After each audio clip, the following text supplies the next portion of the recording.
युट्रोटॉनिक्स 3च मेन आहेत आणि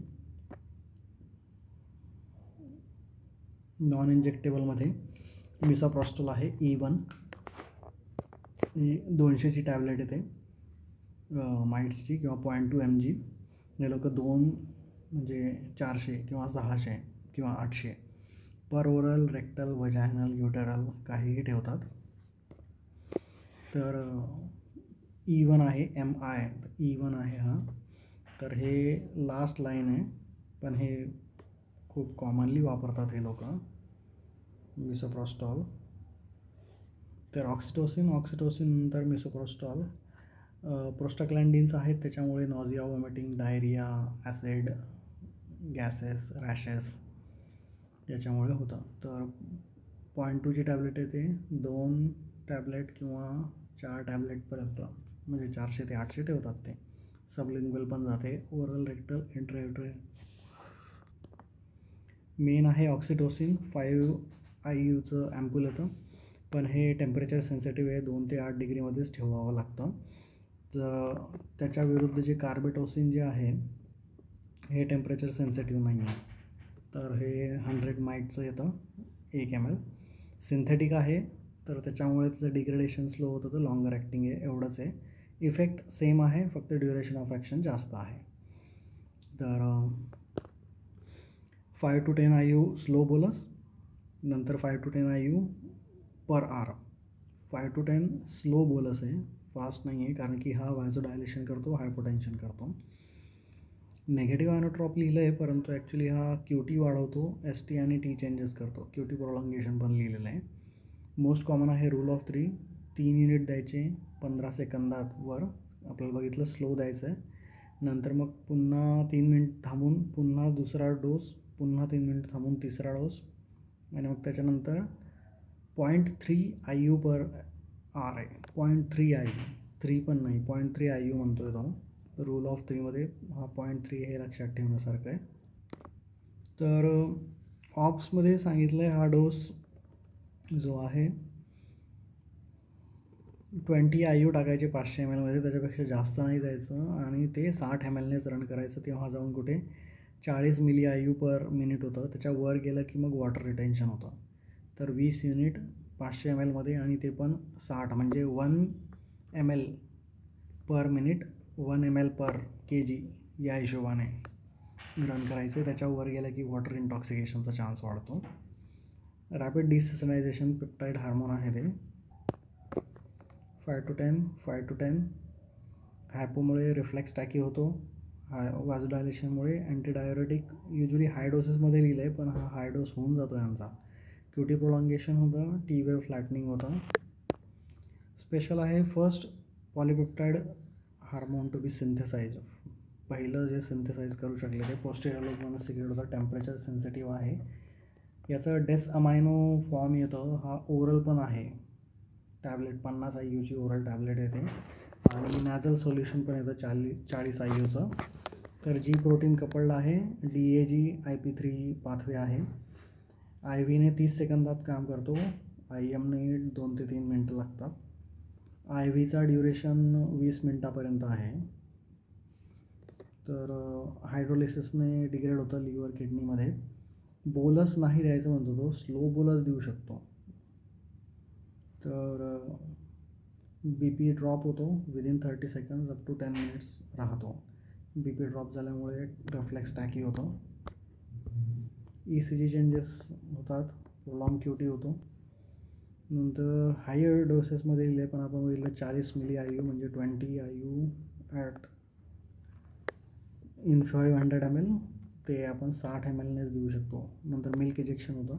इंडिकेशन काय नाही. अबॉर्शन ॲक्सेलरेट करण्यासाठी ब्लिडिंग थांबवण्यासाठी induction of labour 3rd stage of labour PPH या रेटने 10 IU IM देऊ शकतो. 5 IU 5 to 10 बघितलं आपण आणि रिपीट डोस पण देऊ शकतो. याने 40 IU इन 500 लिहिलं आहे. खूप जास्त होऊन जातं. 125ने रन करायचं. तर युजली हे लोक असंच करतात 40 युनिट टाकतात 500मध्ये 125ने रन करतात तर 10 युनिट पर आवर जातात. तर 5 to 10 मध्ये हाच फंडा आहे.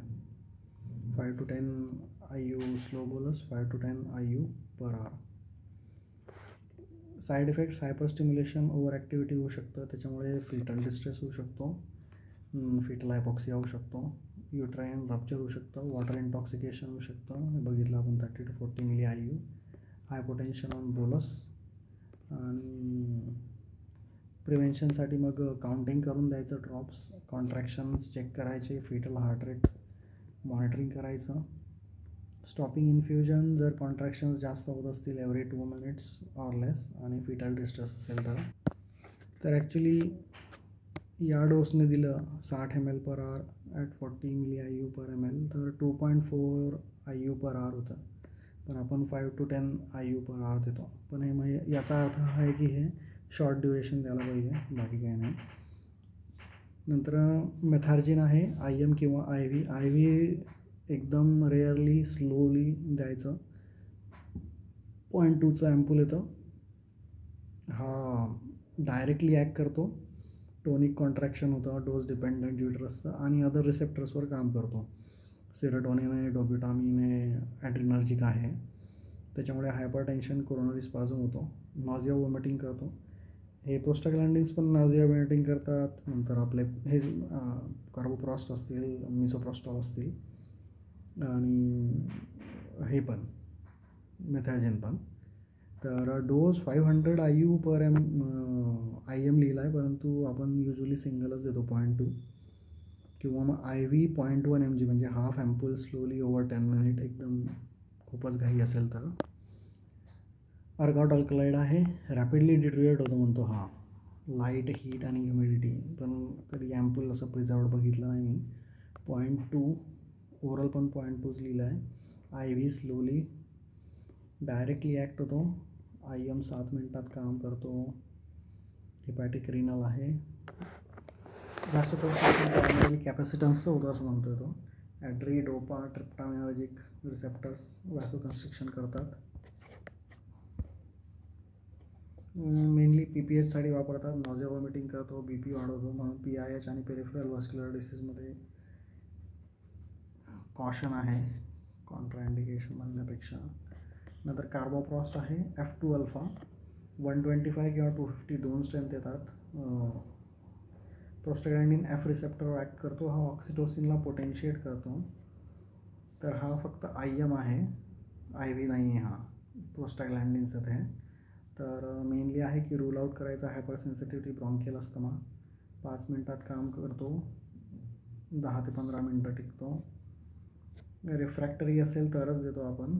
आणि 250 मायक्रोग्राम हे असे 8 डोसेस देऊ शकतो, 2 mg पर्यंत घेऊन जाऊ शकतो, पण 15 ते 90 मिनटाचा गॅप आहे. इफेक्ट यायला पण वेळ लागतो, तर इफेक्ट बघून द्यायला. साईड इफेक्ट तेच नॉझिया, वॉमिटिंग, हायपरटेन्शन, प्रोस्टाग्लॅन्डिन आहे म्हणून काय. नंतर डायरिया, फ्लशिंग प्रोस्टाग्लॅन्डिन्समुळे आणि हायपर सेन्सिटिव्हिटी. मोस्टली हे IM देतात किंवा इंट्रायुटेरल डायरेक्टली इंजेक्ट करतात एव्हरी 10 to 15 minutes, पण थोडा वेळ लागतो. 15 to 90 minutes is better. 8 doses, maximum 2 mg.